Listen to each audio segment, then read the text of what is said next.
ನಮಸ್ಕಾರ, ಅಶ್ವ ಕೃಷಿಗೆ ಸ್ವಾಗತ. ನಾನು ಅನಿತಾ.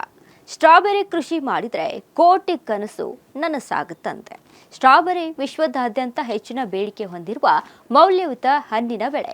ಆಕರ್ಷಕ ಕೆಂಪು ಬಣ್ಣ, ಸಿಹಿ ಹುಳಿ ರುಚಿ ಹಾಗೂ ಹೆಚ್ಚಿನ ಪೌಷ್ಟಿಕಾಂಶಗಳಿಂದಾಗಿ ಈ ಹಣ್ಣಿಗೆ ಮಾರುಕಟ್ಟೆಯಲ್ಲಿ ಉತ್ತಮ ಬೆಲೆ ಸಿಗುತ್ತದೆ. ಇತ್ತೀಚಿನ ವರ್ಷಗಳಲ್ಲಿ ಕರ್ನಾಟಕ ಸೇರಿದಂತೆ ಭಾರತದ ಹಲವು ರಾಜ್ಯಗಳಲ್ಲಿ ಸ್ಟ್ರಾಬೆರಿ ಕೃಷಿ ವೇಗವಾಗಿ ಬೆಳೆಯುತ್ತಿದೆ. ಸರಿಯಾದ ತಂತ್ರಜ್ಞಾನ, ಗುಣಮಟ್ಟದ ಸಸಿಗಳು ಮತ್ತು ಸಮರ್ಪಕ ನಿರ್ವಹಣೆಯಿಂದ ರೈತರು ಕಡಿಮೆ ಅವಧಿಯಲ್ಲೇ ಉತ್ತಮ ಆದಾಯ ಗಳಿಸಬಹುದು. ಸ್ಟ್ರಾಬೆರಿ ಬೆಳೆಗೆ ತಂಪಾದ ವಾತಾವರಣ ಸೂಕ್ತವಾಗಿದ್ದು 15 ರಿಂದ 25 ಡಿಗ್ರಿ ಸೆಲ್ಸಿಯಸ್ ತಾಪಮಾನ ಉತ್ತಮ ಬೆಳೆಗೆ ಅನುಕೂಲವಾಗುತ್ತದೆ. ಇನ್ನು ನೀರು ಸುಲಭವಾಗಿ ಹರಿದು ಹೋಗುವ ಮರಳು ಮಿಶ್ರಿತ ಲೋಮಿ ಮಣ್ಣು ಹಾಗೂ ಪಿಎಚ್ ಮೌಲ್ಯ 5.5 ರಿಂದ 6.5 ಇರುವ ಮಣ್ಣು ಉತ್ತಮ ಫಲಿತಾಂಶವನ್ನು ನೀಡುತ್ತದೆ. ಮಲ್ಚಿಂಗ್ ಶೀಟ್ ಬಳಕೆ, ಡ್ರಿಪ್ ನೀರಾವರಿ ಮತ್ತು ಫರ್ಟಿಗೇಷನ್ ಪದ್ಧತಿಗಳನ್ನು ಅನುಸರಿಸಿದರೆ ಇಳುವರಿ ಹಾಗೂ ಹಣ್ಣಿನ ಗುಣಮಟ್ಟ ಹೆಚ್ಚುತ್ತದೆ. ಸಮತೋಲನ ಗೊಬ್ಬರ ನಿರ್ವಹಣೆ, ಕಳೆ ನಿಯಂತ್ರಣ ಮತ್ತು ಕೀಟ ರೋಗಗಳ ಸಮರ್ಪಕ ನಿರ್ವಹಣೆ ಅತ್ಯಂತ ಮುಖ್ಯ. ಬೂದು, ಕೊಳೆ, ಪೌಡರಿ, ಮಿಲ್ಡ್ಯೂ ಹಾಗೂ ಎಲೆ ಚುಕ್ಕೆ ರೋಗಗಳ ವಿರುದ್ಧ ಮುನ್ನೆಚ್ಚರಿಕೆ ಕ್ರಮಗಳನ್ನು ಕೈಗೊಳ್ಳಬೇಕು.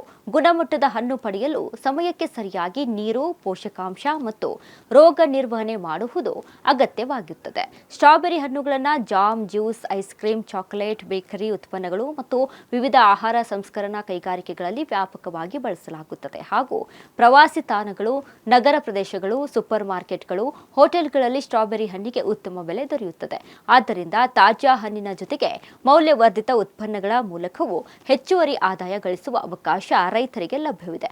ಉತ್ತಮ ಗುಣಮಟ್ಟದ ಸ್ಟ್ರಾಬೆರಿ ಹಣ್ಣುಗಳಿಗೆ ವರ್ಷ ಪೂರ್ತಿ ಮಾರುಕಟ್ಟೆಯಲ್ಲಿ ಬೇಡಿಕೆ ಇರುವುದರಿಂದ ರೈತರು ಈ ಬೆಳೆಯಿಂದ ಉತ್ತಮ ಆದಾಯವನ್ನು ಗಳಿಸುತ್ತಿದ್ದಾರೆ. ಸ್ಟ್ರಾಬೆರಿ ಬೆಳೆಯು ಸಾಮಾನ್ಯವಾಗಿ 4 ರಿಂದ 5 ತಿಂಗಳೊಳಗೆ ಇಳುವರಿ ನೀಡಲು ಆರಂಭಿಸುತ್ತದೆ. 1 ಎಕರೆ ಜಮೀನಿನಲ್ಲಿ ಉತ್ತಮ ನಿರ್ವಹಣೆ ಮಾಡಿದರೆ 8 ರಿಂದ 12 ಟನ್ ವರೆಗೆ ಇಳುವರಿಯನ್ನು ಪಡೆಯಬಹುದು. ಮಾರುಕಟ್ಟೆಯಲ್ಲಿ ಪರಿಸ್ಥಿತಿಯನ್ನು ಅವಲಂಬಿಸಿ ಪ್ರತಿ ಕೆಜಿಗೆ 400 ರಿಂದ 600 ರೂಪಾಯಿ ಅಥವಾ ಅದಕ್ಕಿಂತ ಹೆಚ್ಚಿನ ಬೆಲೆಯೂ ಕೂಡ ಸಿಗುವ ಸಾಧ್ಯತೆ ಇದೆ. ಮತ್ತು ಬೀದಿ ಬದಿ ವ್ಯಾಪಾರಿಗಳು ಚಿಕ್ಕ ಪುಟ್ಟ ಮಾರ್ಕೆಟ್ಗಳಲ್ಲಿ 6 ರಿಂದ 8 ಸ್ಟ್ರಾಬೆರಿ ಹಣ್ಣುಗಳಿರುವ ಒಂದು ಪ್ಯಾಕೆಟ್ಗೆ 100 ರೂಪಾಯಿ ತೆಗೆದುಕೊಳ್ಳುತ್ತಾರೆ.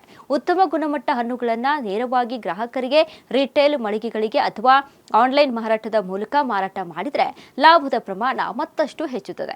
ಮಾರುಕಟ್ಟೆ ಬೇಡಿಕೆಯಲ್ಲೂ ಗಮನದಲ್ಲಿಟ್ಟುಕೊಂಡು ಗುಣಮಟ್ಟದ ಉತ್ಪಾದನೆ, ಸರಿಯಾದ ಕೊಯ್ಲು, ಶೀತ ಸರಪಳಿ ವ್ಯವಸ್ಥೆ ಹಾಗೂ ನೇರ ಮಾರುಕಟ್ಟೆ ಸಂಪರ್ಕವನ್ನು ಬೆಳೆಸಿಕೊಂಡ್ರೆ ಸ್ಟ್ರಾಬೆರಿ ಕೃಷಿಯಿಂದ ಉತ್ತಮ ಲಾಭವನ್ನು ಗಳಿಸಬಹುದು. ವೈಜ್ಞಾನಿಕ ಕೃಷಿ ಪದ್ಧತಿ ಮತ್ತು ಸಮರ್ಪಕ ಯೋಜನೆಯೊಂದಿಗೆ ಸ್ಟ್ರಾಬೆರಿ ಕೃಷಿ ರೈತರಿಗೆ ಸ್ಥಿರ ಹಾಗೂ ಹೆಚ್ಚಿನ ಆದಾಯ ತರುವ ಲಾಭದಾಯಕ ಉದ್ಯಮವಾಗುತ್ತಿದೆ.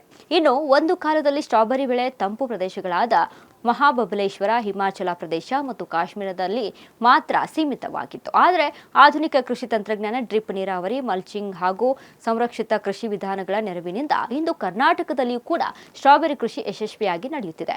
ಬೆಂಗಳೂರು ಸುತ್ತಮುತ್ತಲಿನ ಪ್ರದೇಶಗಳು, ಚಿಕ್ಕಬಳ್ಳಾಪುರ, ಕೋಲಾರ, ಮಂಡ್ಯ, ಚಿಕ್ಕಮಗಳೂರು ಸೇರಿದಂತೆ ಕೆಲವು ಜಿಲ್ಲೆಗಳಲ್ಲಿ ರೈತರು ಸ್ಟ್ರಾಬೆರಿ ಬೆಳೆಯತ್ತ ಆಸಕ್ತಿ ತೋರಿದ್ದಾರೆ. ಪಾಲಿಹೌಸ್, ಶೆಡ್ ನೆಟ್ ಮತ್ತು ಮುಕ್ತ ಜಮೀನಿನಲ್ಲಿಯೂ ಆಯ್ದ ತಳಿಗಳನ್ನು ಬೆಳೆಸಿ ಉತ್ತಮ ಗುಣಮಟ್ಟದ ಹಣ್ಣುಗಳನ್ನು ಉತ್ಪಾದಿಸಲಾಗುತ್ತಿದೆ. ಕರ್ನಾಟಕದ ಕೃಷಿ ವಿಶ್ವವಿದ್ಯಾಲಯಗಳು ಮತ್ತು ತೋಟಗಾರಿಕಾ ಇಲಾಖೆ ವಿವಿಧ ಪ್ರದೇಶಗಳಿಗೆ ಸೂಕ್ತವಾದ ತಳಿಗಳು ಹಾಗೂ ಬೆಳೆ ನಿರ್ವಹಣಾ ತಂತ್ರಜ್ಞಾನಗಳ ಕುರಿತು ಸಂಶೋಧನೆ ನಡೆಸುತ್ತಿದ್ದು ರೈತರಿಗೆ ತಾಂತ್ರಿಕ ಮಾರ್ಗದರ್ಶನ ಮತ್ತು ವಿವಿಧ ಯೋಜನೆಗಳ ಮೂಲಕ ಬೆಂಬಲ ನೀಡುತ್ತವೆ. ಸರಿಯಾದ ಯೋಜನೆ, ವೈಜ್ಞಾನಿಕ ಬೆಳೆ ನಿರ್ವಹಣೆ ಮತ್ತು ಮಾರುಕಟ್ಟೆ ಸಂಪರ್ಕವನ್ನು ಬೆಳೆಸಿಕೊಂಡ್ರೆ ಕರ್ನಾಟಕದಲ್ಲಿಯೂ ಸ್ಟ್ರಾಬೆರಿ ಕೃಷಿ ಅತ್ಯಂತ ಲಾಭದಾಯಕ ಉದ್ಯಮವಾಗಿ ಬೆಳೆಯುವ ಸಾಮರ್ಥ್ಯವನ್ನ ಹೊಂದಿದೆ. ಕಡಿಮೆ ಜಾಗದಲ್ಲಿಯೇ ಹೆಚ್ಚಿನ ಮೌಲ್ಯದ ಬೆಳೆ ಬೆಳೆಸಿ ಉತ್ತಮ ಆದಾಯ ಗಳಿಸಲು ಬಯಸುವ ರೈತರಿಗೆ ಸ್ಟ್ರಾಬೆರಿ ಕೃಷಿ ಭರವಸೆಯ ಆಯ್ಕೆಯಾಗಿದೆ.